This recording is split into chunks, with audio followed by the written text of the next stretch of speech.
Red lights on the camera. 3 red lights, your usual score, mate. Hey! Welcome back to Sika Strength and welcome back to the Sika Stand new show. Now, the new show, as usual, is brought to you by the Sika Strength app on iOS or Android. And today, I want to give you a little bit of a sneak peek into some of the gains you can expect from an email we just got yesterday from one of the people who just finished the Becoming a Horse program. He said, last year, I completed the horse program, making great progress, recovering my old strength and achieving some personal bests. He's clean went from 115 to 130, which is a PB. Squat went from 145 to 172. Overhead press went from 70 to 78, which is a PB. Deadlift went from 175 to 205. Said he's loving this athletic style of training. For anyone running the Becoming a Horse program already, Block 2 will be out soon. And for anyone who wants to be more athletic, more jacked, hit some strength gains, hit muscle gains, be a bit more powerful, head on over to the Sika Strength app and run the Becoming a Horse program. Now, as usual, starting off with a horse, we have got an unknown Belarusian weightlifter snatching 175 from blocks. We don't know his name because it's on TikTok, and the name on TikTok is _ weightlifting _ But I did find his Instagram, which has now been deleted, and the last post we saw from him was a couple of months ago on the Belarussian Instagram, and he was 18 years old, and he does not look any more than 90 kilos, and it's 175 from low blocks or mid blocks. It is so fast. That's crazy. It's so close. It's amazing. This is a really good snatch. Like, a lot of time in the younger lifters, you see that kind of instability overhead. You might see it being kind of a bit shaky. They oftentimes look a bit limmier than the slightly more filled out lifters, but by God, this looks solid. So really classic Belarusian style lifting, which is they heavily favor knees out. You might remember we've had a video before with Andrzej Rhamat talking about that, one of the, or if not the best Belarusian weightlifter ever, and he said it's something that they kind of try, but it's not always recommended. But if you showed me a silhouette of Belarusian weightlifters lifting behind the screen, I could tell you more often, 9 times out of 10, I would say, if it is actually a Belarusian weightlifter. It's interesting, the block variation, particularly from just below the knees, is probably the best variation possible if you do have that form.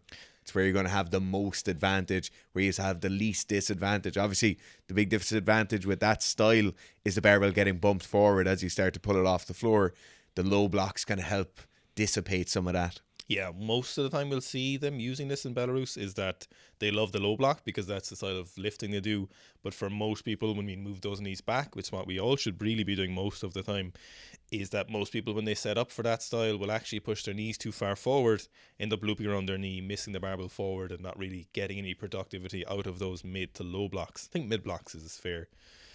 But that 175, loads of other big lifts on his Instagram, which we don't have time to go through today, but I would highly recommend. Now moving on, we've got Zhyiong, who's coming back into form, as I suspected he would for the Olympics. And I don't really think anyone doubted Zhyiong wouldn't come out super hot this year for Paris. Now, there's an Asian Championships, I think, next month in Thailand, which remains to be seen how good shape he's in. But one of the first lifts we have of him today is a minimum 150 kilo snatch from the floor. Yeah, it's really nice. Obviously, incredible power and strength all the time, but this just looks very crisp as well. Like, technically, it looks very nice. It looks very, very, we use the word pedestrian sometimes, but this just looks like standard 85%. I would actually submit a rebuttal there and say his technique doesn't look as good as it did before. Right. I think his technique was sharper. So this isn't bad technique, obviously. He's a 73 kilo lifter snatching 150 with ease, but I think his technique was better. I don't think he leaned back as much. I was actually looking at some old videos of him last week. He kept the barbell a little bit closer, I think. Yeah.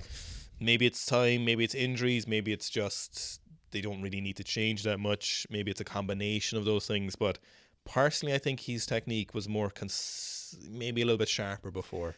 I don't think we're going to see anything big at Asian Champs. No. I think, and that goes generally across the board, I don't think you're going to see any massive world records or anything like that. But I'd say we will see some big lifts at this Olympics. Now, what I will say is this is a 200 kilo jerk from rack, a power jerk as usual for Zhyiong, sometimes squat jerker. And this, it looks amazing. This is my favorite power jerk I've seen in a long time. We're 3 weeks into the year, and I feel like this is going to be on the top lifts of 2024 video. we're going to make it 12 months' time. Maybe now that you've said that, you've made it so.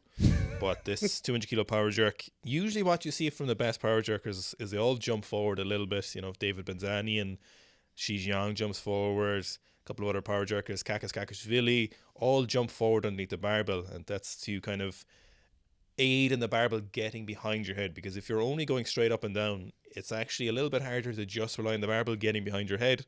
The funny thing is, most people aren't suited to power jerking. And then if you take an amateur lifter and try and teach them to jump forward in their power jerking, usually it messes things up. So it's another very interesting aspect of the power jerk that is really crazy. But this 200 kilo snatch grip, basically power jerk from the front, is crazy. He's looking super jacked again. So nice. I wonder, does he ever not look super jacked?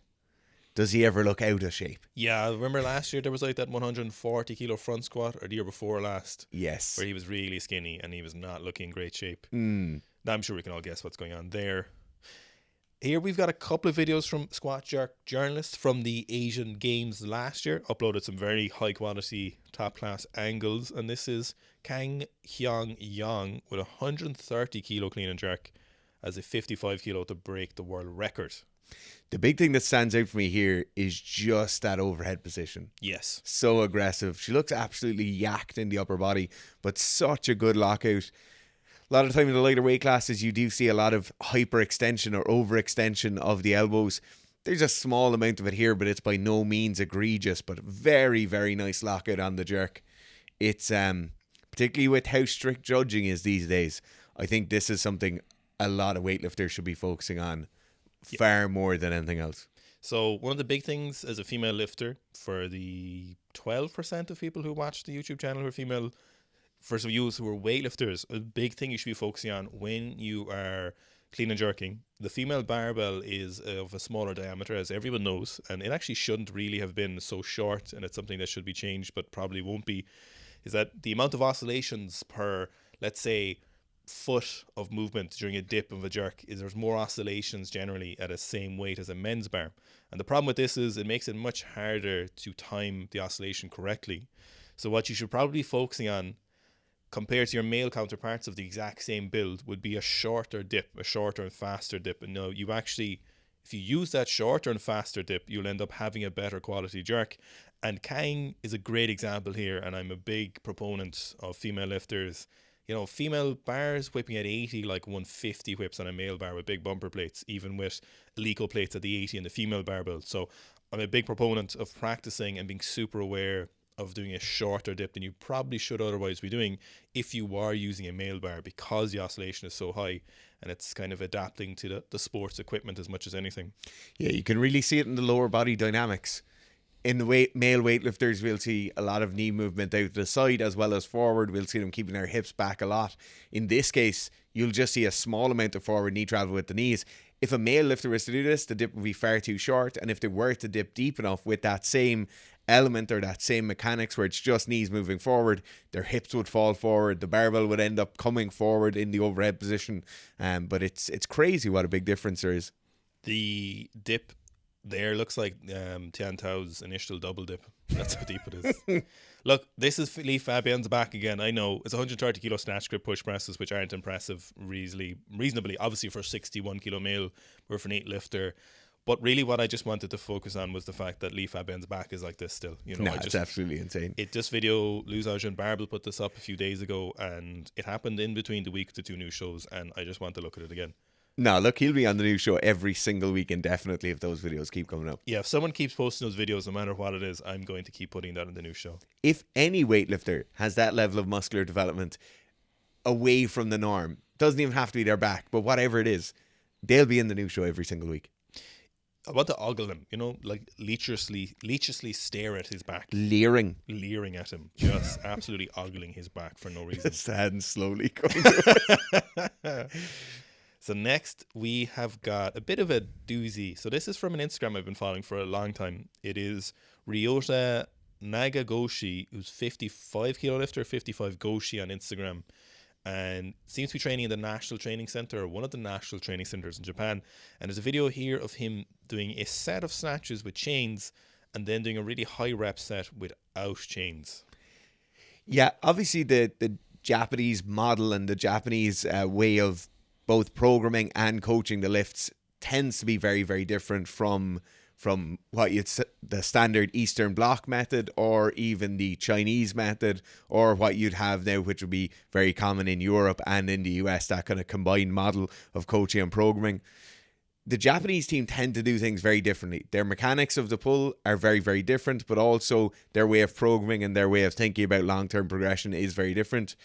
Snatching with straps, though, is the furthest away from the norm I've ever seen in terms of what the Japanese are. Snatching with chain, is the furthest away from the norm in terms of what they're doing to what everybody else is doing.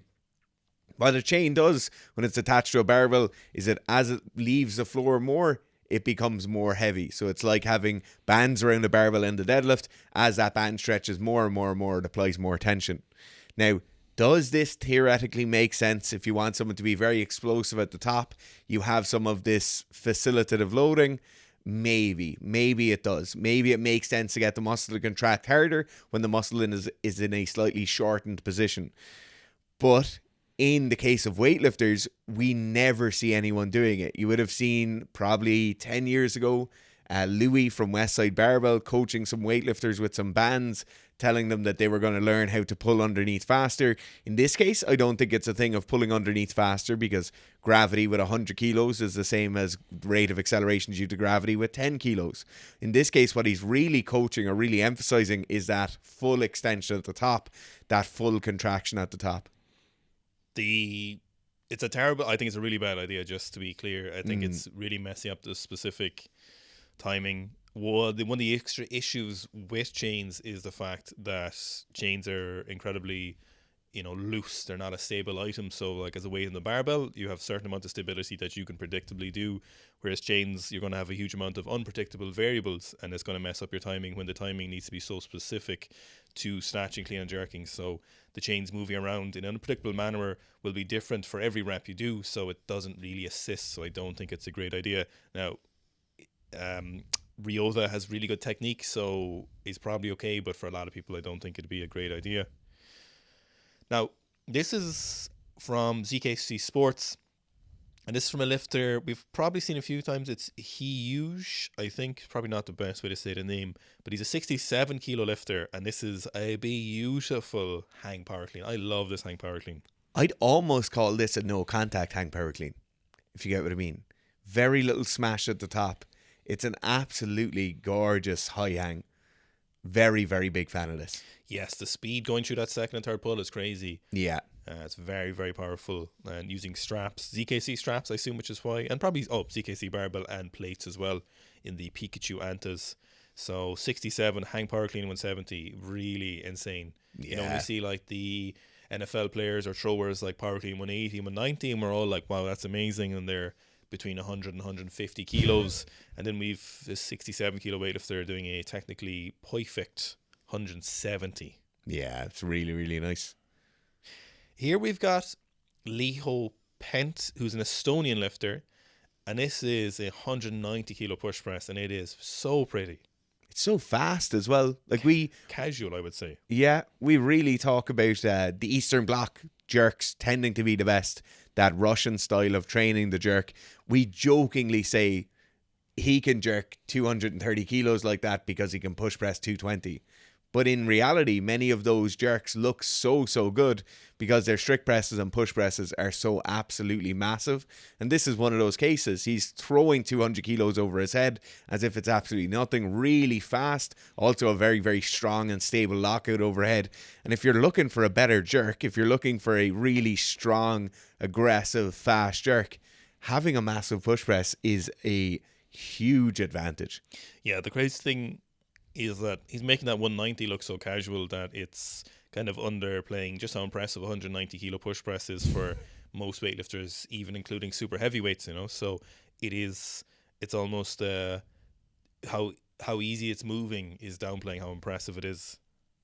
Here we've got another post from Liu Zhaojun Barbell. This is Ding Hongji, a 61, power snatching 100 and 125 kilos. What's the story with bodyweight power or double bodyweight power snatchers just being a standard now? thing. Well, they're not really power snatches in the last one. Yeah, it's incredibly impressive. Yeah, though. like a double body weight snatch is, if not impressive enough by itself. Yeah. Very, very smooth on these as well. You don't know what he hit in comp, Garth, after this, did you? I didn't actually see what he lifted, but he is in the very pretty Anta 2s, the ones with the gold stuff on them, which I haven't got yet. But what I really like as well about this is his lockout. So this is one of the things you see. I think Team China in the last few years have some of the best lockouts of anyone. Yeah. And I think people should look into that as well. You should be looking at the amount of musculation work, as they call it, that they're doing, the amount of accessories they're doing. There's a reason their lockouts and their overhead positions are so good. Don't be ignoring that. Also, for everyone who thinks Owen is being rejected or put down in terms of acquiring shoes, you did just order a brand new pair of shoes. That's not the point. 3 days ago. Next, we've got Vanessa Lopez. Now, you might have seen this video. It went a little bit viral in the niche community, but this is a mixed grip power clean. Vanessa is a CrossFitter, in Vans as well, no less, at 235 pounds, which is about 105 kilos, which is very, very impressive weight to be power cleaning and jerking for any female CrossFitter or any, to be honest, female weightlifter in general. But it most notably is with a mixed grip. This is, yeah, if we take the mixed grip out of it, it's good movement, right? Yeah. Nice lockout overhead. For sure. Not a massive amount of over pulling on the bar. Very, very nice, fast, powerful clean and jerk, or power clean and jerk even. When you look at the mixed grip though, I've seen people doing mixed grip cleans over the years. Have you?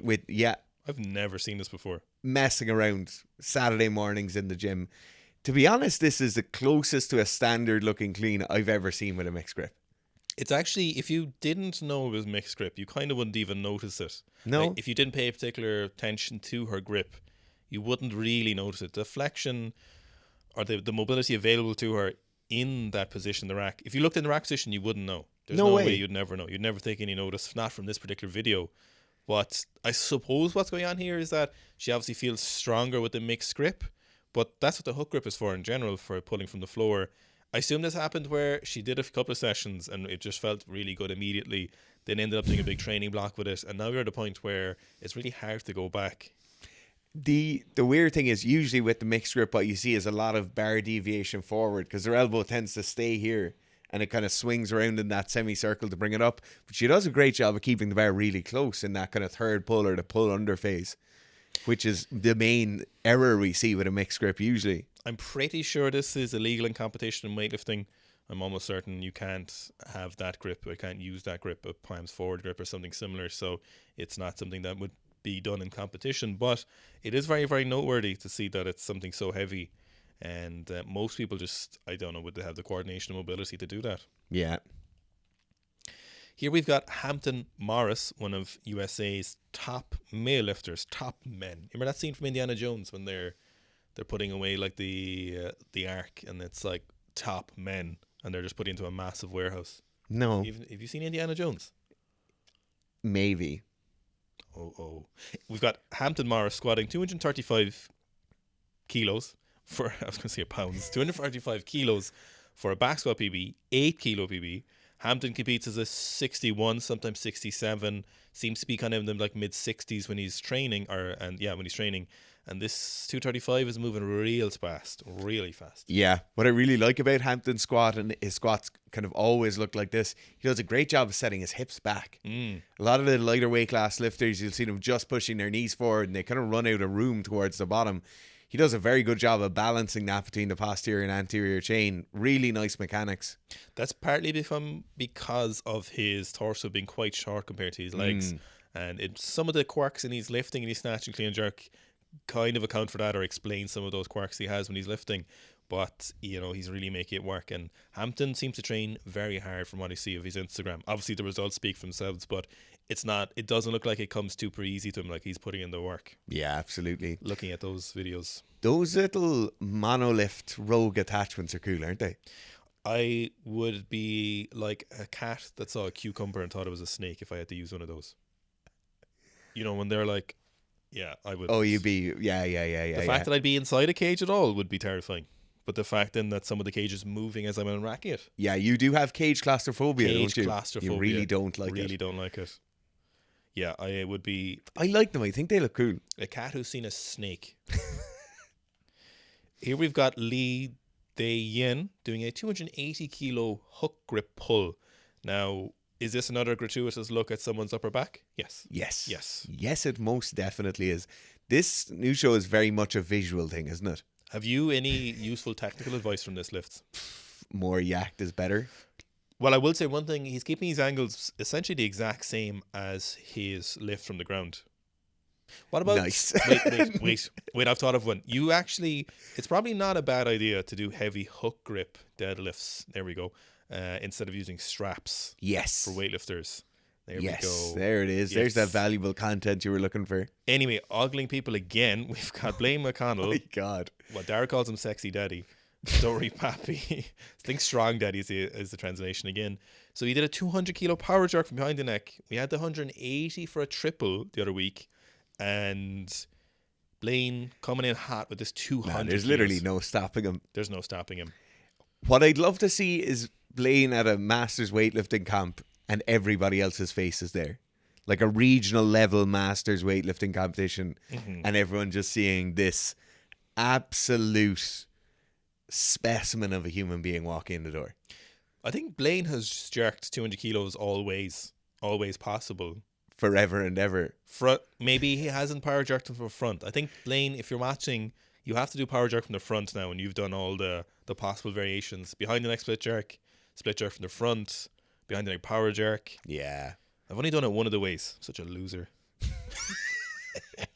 Now, back to Japan, we've got Rakeui, the 81 kilo, 18-year-old lifter, snatching 145. So this is from our boy Django from We Lift Weights up on his Instagram.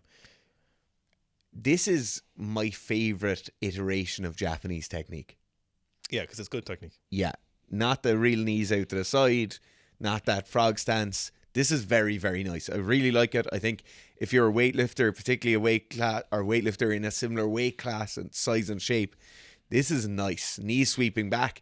Not crazy, nothing mental there in terms of like shooting the knees back, but this is very, very good.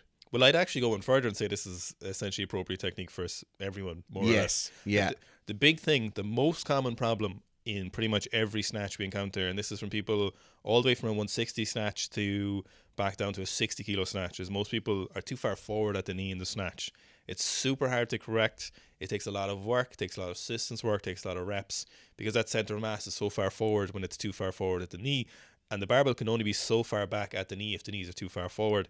And Rakeui does a great job of kind of demonstrating what it should look like at the knee and how it kind of moves from the first pull to the second pull. One interesting quirk we see at the heavier snatch here as it goes, this rep here, is we see the right foot barely moving. And those kind of small imbalances, quite common. You see it particularly at very heavy weights.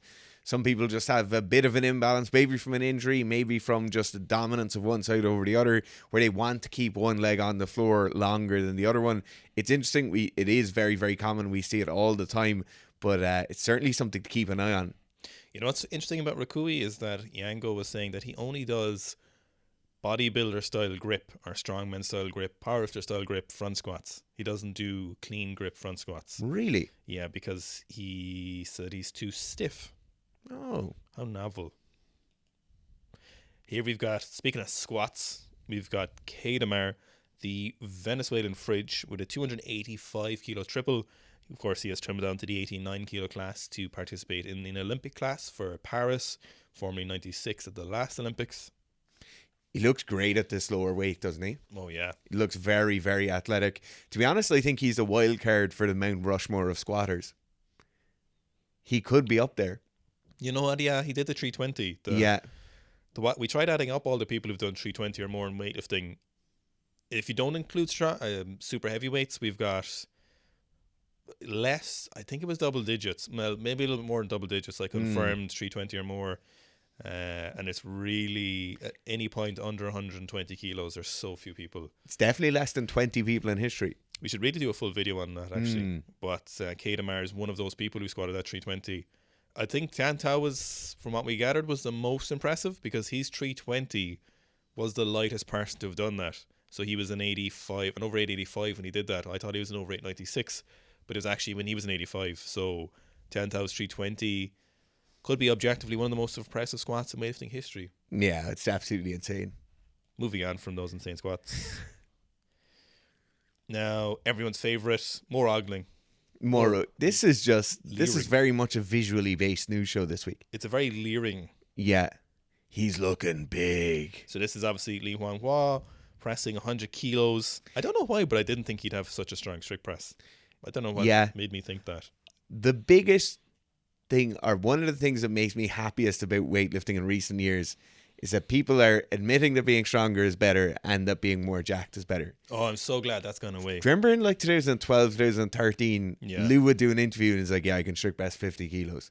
Yeah. Remember that? Or Taroku would be like, I only strict press 90 when I could jerk 240. Yeah. And then you had this thing where it was like, a lot of you won't remember this because you won't even been lifting, but people will be like, yeah, that's why I don't strict press. But I'm glad that's gone now. I am so glad that's gone. Yeah, I'm really glad that people have just acknowledged that being stronger isn't going to make you worse. You can be jacked and mobile. Like, this is maybe not this jacked. If you can be, kudos to you, but this 100 kilos for reps here, very impressive. It used to also be a thing where coaches would not want people doing a lot of bodybuilding work. Yeah. The only thing I could defend in that regard is direct bicep work for a lot of reps. Yeah. That's giving yourself bicep tendinopathy because you're overdoing it because somebody calls you noodles.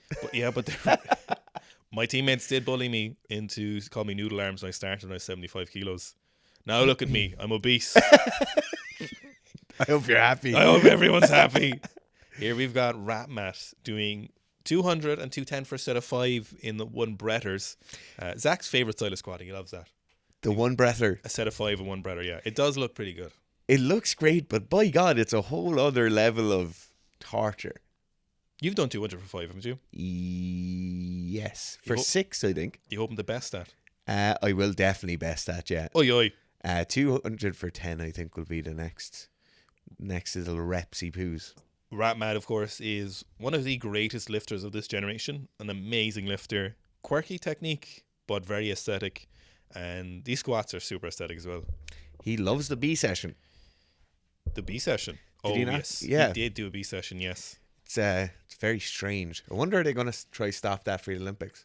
They probably won't. No, there's only one session, I think, per Olympics because there's so few lifters allowed. Okay. Which actually, if you get to the Olympics this year, is very impressive, considering how the numbers have been decimated. So here we've got Guo, one of the best technicians a lot of lifters or people would consider. And she is in the warm-up room of the Worlds in Saudi Arabia. And she works up to 115 kilo power clean and power jerk. Do you know what the story is with her switch to the power jerker? No, this is just training. Oh, is it just training? Yeah, no, this is okay. This is an A switch. Her split jerk is probably the nicest split jerk in the world.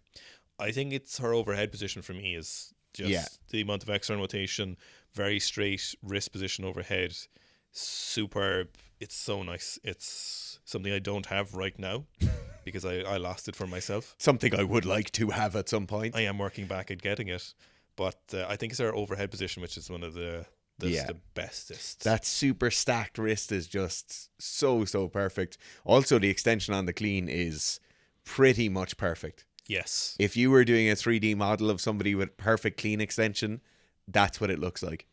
Yeah, she'd be on the upper end of like the most amount of extension you kind of need. And very, very precise lifter. Always very surgical, I would describe her as. Now, moving on from our weightlifting section. Biggest weightlifting section in the news show we had in a while, but there was a lot of stuff. So Sutton lifts, as some of you might be aware of, if you've maybe seen him on Instagram. He has squatted 280 kilos for a PB. Sutton is on the road to 300, and I wish him all the best. And this 280 was, I think, a 5 kilo PB, and a very, very tidy, clean PB for sure. Yeah, 100%. What I really like about his squats is he's not incredibly, like we've said this before, he looks to be quite tall. He's quite long for his height in terms of he has quite long legs, quite short torso, yet he fucking buries those squats. Yeah. Like, they're great looking squats.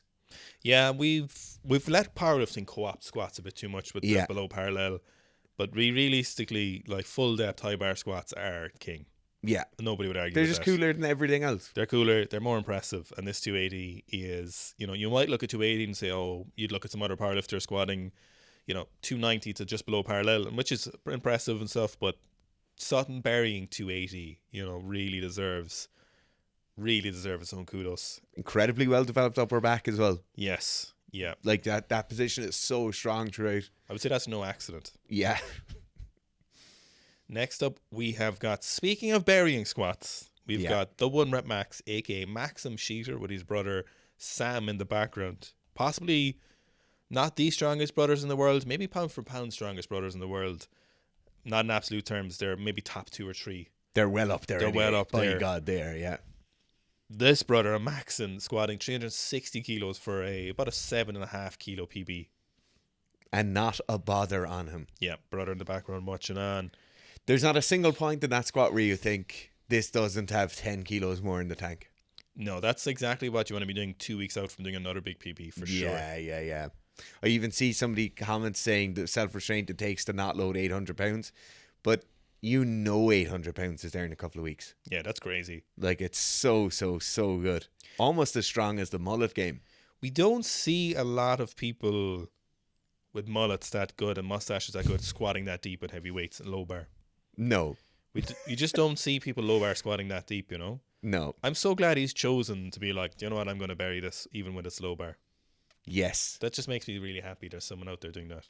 It's so good as well. The stance is so wide. Yes. Like, it's difficult to have that level of depth when your stance is that wide. Are they weightlifting shoes or barefoot shoes? I don't know. I was looking at them trying to figure it out, but I've yet to come to a conclusion. It's really difficult, but I'm sure somebody could help us out in the comments.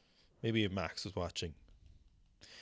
Okay, here we've got a lift that I think might agitate some people, irritate other people. Some people will appreciate it. It is Mr. Deadlift, also known as Krzysztof, and I'm not saying his second name, lads. It's a Polish second name. The syllables aren't the exact Go on, same. give it a go. No, I'm not. I'm actually not doing it. Go on.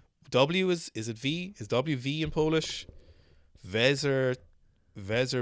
Wierzbicki. That sounds actually kind of like what I've heard other people say, I think.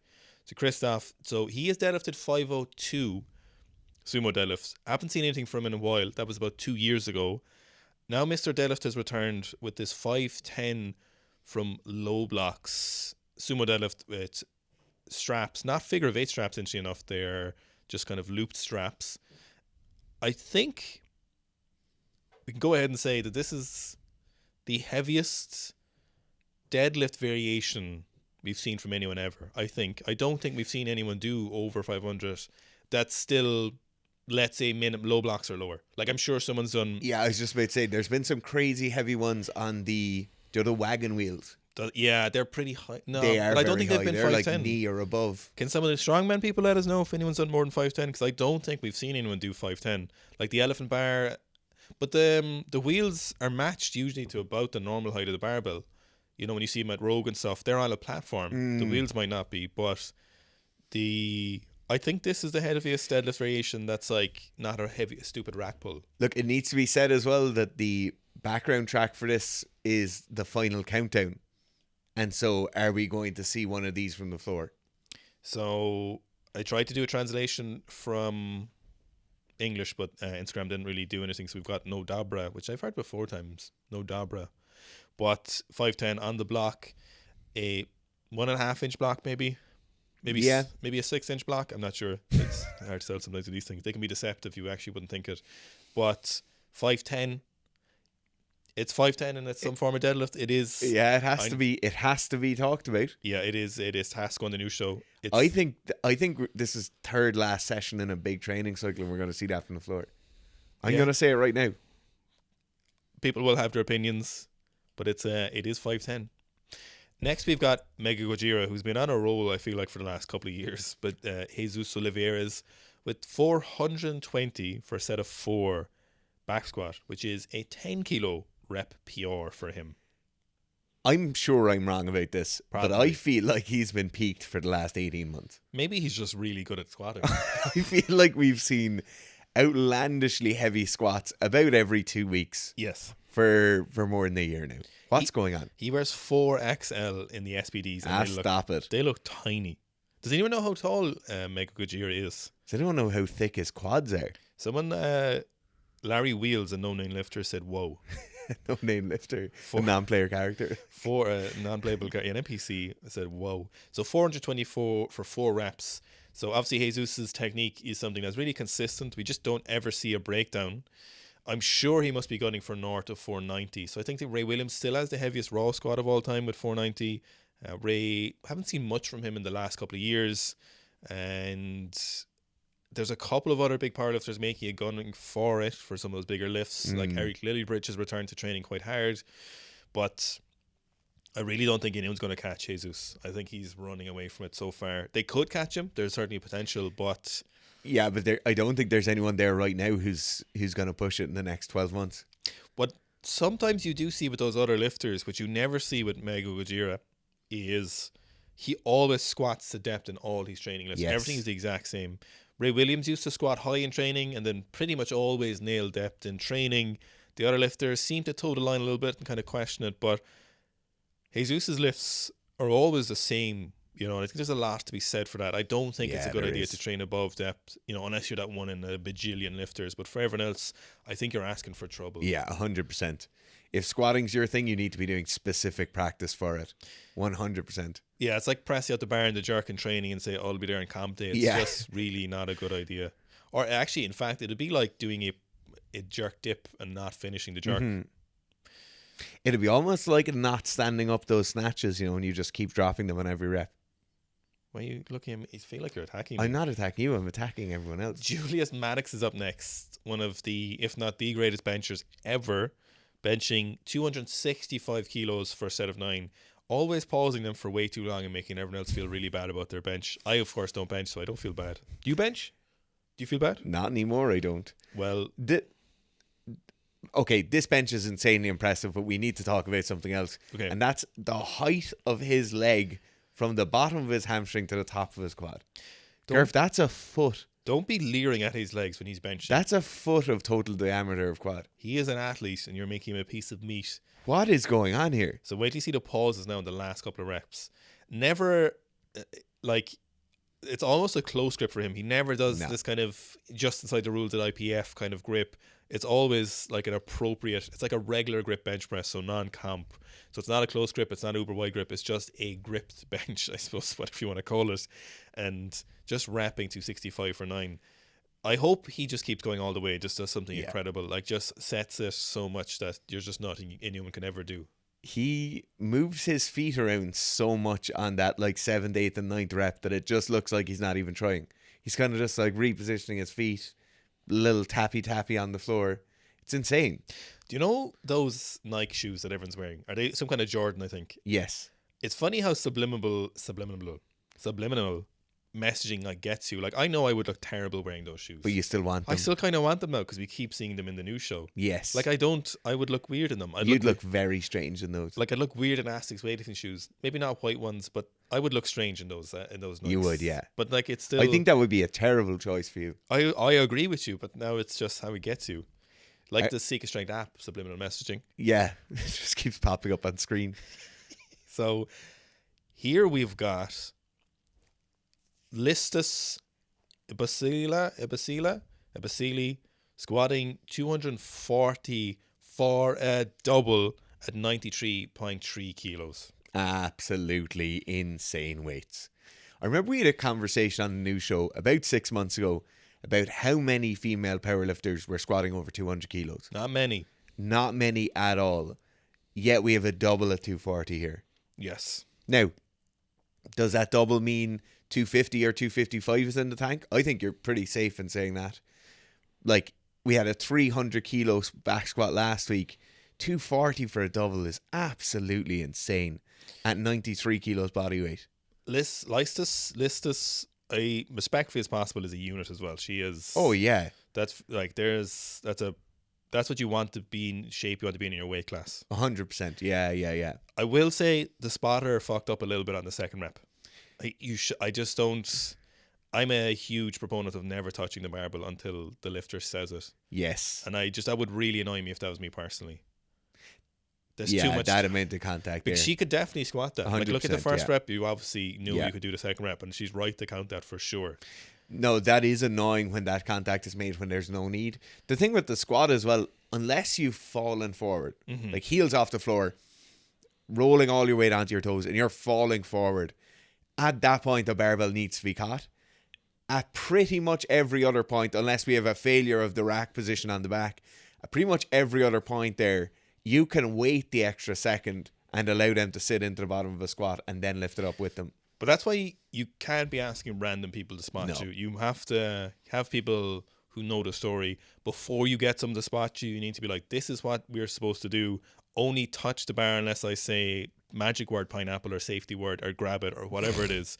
Like, you need to be really clear with how many reps you're doing.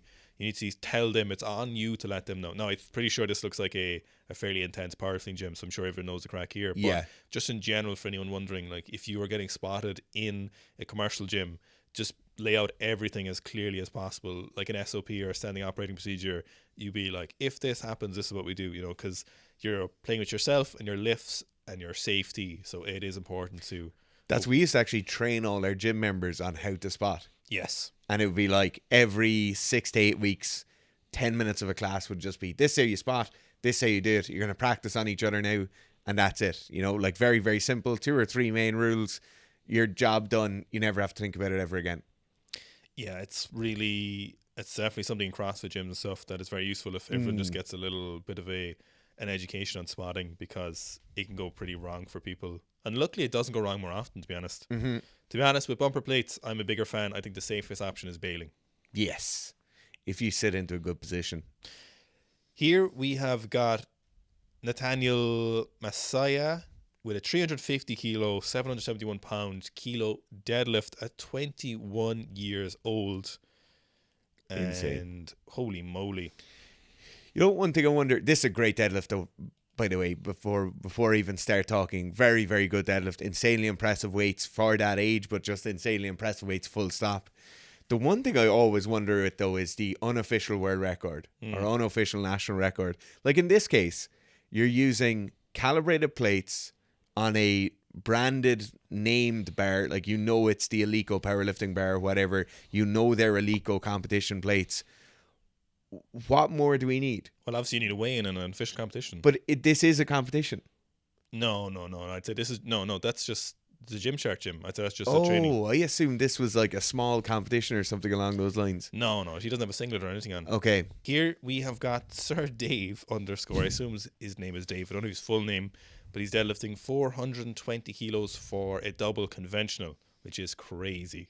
What I hope happened here, you hear someone shouting in the background saying, do it again. Yeah. And I hope this was just supposed to be a single, and then he got peer pressured into doing a second rep. I think this might be the heaviest conventional reps above 400 without straps or a suit that we've ever seen on the news show. I think 420 for a double. I don't think we've seen anyone heavier repping this. So we've seen some strongmen, I think, without suits. We've seen some sumo deadlifting and all that. But this is like the cleanest, most purest deadlifts I think we've seen above 400 for reps on the news show for sure. 420. Do you feel some kinship with him because your YouTube channel used to be Sir Owen Murphy?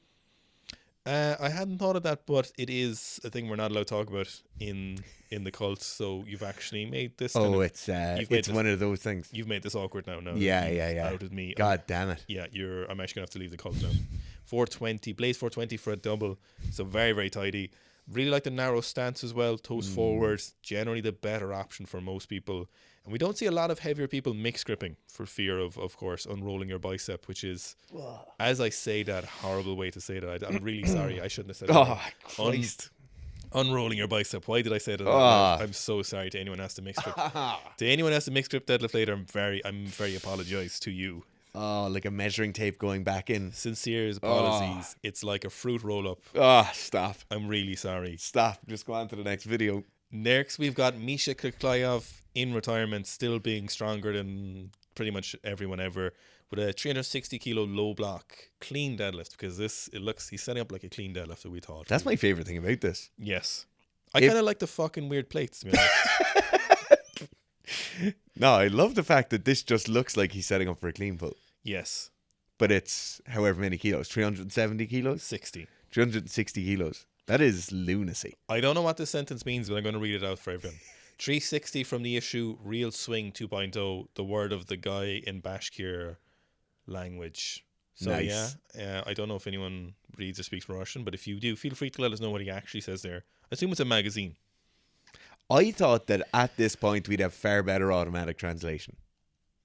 We have robots that can talk to you on the internet, Yeah. and yet we can't get Instagram to translate things. We have a robot on the Sika Strength app that can talk to you and answer your training questions. Sure can. You know what I really am envious of is strongmen always get t-shirts at their competition. And if you do enough competition, you've possibly enough t-shirts for the rest of your life to train in. It's the one thing strongmen and 5K recreational runners have in common. Oh, but the 5K runners wear the F out of those. Oh, they wear them all the time, yeah. Weightlifting t-shirts, never at a competition. Europeans used to be great. Sometimes you used to get a goodie bag with the t-shirt on. Sometimes you had to buy it, which is okay. It is cool to have them. But local comps need to start doing that. I know it's expensive. Favorite weightlifting t-shirt of all time is your Team Germany t-shirt. Yes, that's pretty cool. That's a great Nike weightlifting, great t-shirt. Yes. I really nice the Lico Estonia one from the European Juniors, but I've lost it. I wouldn't fit it anymore anyway, but maybe it might be my parents. Here we've got Johannes Vetter with a 130 kilo hip power snatch. Johannes is the German javelin thrower, and he is a powerhouse. My God. Very power. Very power. This is insane. It's you see some people saying like, oh, his feet keep shooting wider or whatever. Mm-hmm. That really doesn't matter here. No, nothing's probably going to happen. Yeah. Like, again, if we were coaching him, it's what we always say. Would we let him do that, or would we try and fix it? Yes. Mm-hmm. But is it the reason he's not going to win gold at Paris? No. No. No. It's just not it. No. Like, I get it. If you're really focused on weightlifting technique and then you see someone doing this with 50 kilos more than your max and you're saying, oh, they really shouldn't be doing that, you know. In his case, that's really not what he's focused on. Like, your snatch, if you're just worried about snatching, your snatch won't get better by doing high hang power snatch triples with a very wide catch stance. But if you're a big, strong thrower, then you should definitely be doing these. What I never get is the notions of the people who make those comments. I just don't understand that. Well, I would never say that to anyone. It's so weird. Johannes, very jacked arms. Huge hyperextension in his elbows. Well beyond 180 degrees in that extension. And obviously known for doing some crazy pullovers as well, which he's done like 130 kilos. Would probably not recommend those for anyone, even him, but that's by and by. But this 130 kilos for a triple is just another example of all those track and field athletes and athletics athletes at this time of year leading up to Paris doing their heaviest gym lifts, probably of their career first, a lot of them. Yeah. And we're just seeing them now, which is a great time to see. That last big cycle before the Olympics, you know. Well, why'd you say it like that?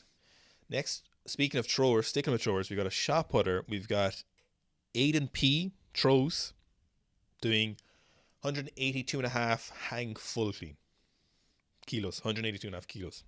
The shocking thing about this is how quickly he pulls under the bar. You never see throwers doing cleans, No. full cleans. You never see them doing it. You never do. Like, up until the point, so he makes very nice clean pull. The hang part, a lot of hip contact, very thrower-esque. But this catch position is a very, very good catch position. Yeah. Like, absolutely bottoms out that catch position. Incredibly, incredibly good form pulling himself under it. Just in that third pull kind of area. But I was shocked when I saw this video for the first time. You rarely see throwers doing that. Never see them doing full cleans. You'll see the rugby players, well, football players doing heavy full cleans a lot of the time. But we never see them ever really doing the athletes doing full cleans, realistically, for the most part. There's not a lot of athletes who'll do full cleans outside of weightlifting and football. I'm just going to say it now as well. That throw off your chest at the top, when you just do the clean, you know you're not going to jerk it. Probably the best feeling in the world. It must be nice just doing cleans without having to worry about putting it over your head after. Now, lastly, today's new show, we have a submission. We had a formal submission from the parkour athletes. They've been sending us a lot of stuff over the weeks and months and years of the new show, and very rarely does it feature. But to be honest with you, I feel like they do deserve some kudos. A lot of parkour athletes and free runners and stuff run our programs very often, squatting to get stronger, squatting in their off season. And this is Mimi does flips. He certainly does. In this case, Mimi does flip after jumping off second story. That looks like 15, 16 foot. If you say they're probably 10-foot ceilings, probably 20 feet, if not more. I'd say between 14 and 20 foot drop. Yeah. And he just sucks it up. What? Like, parkour athletes, tell me what's going on here. Is not dying from the jump, is that the PB? Like, is it, how high can I go before I smash my legs? Is it the flips afterwards? Yeah, like, is it only cool because he did the flips after?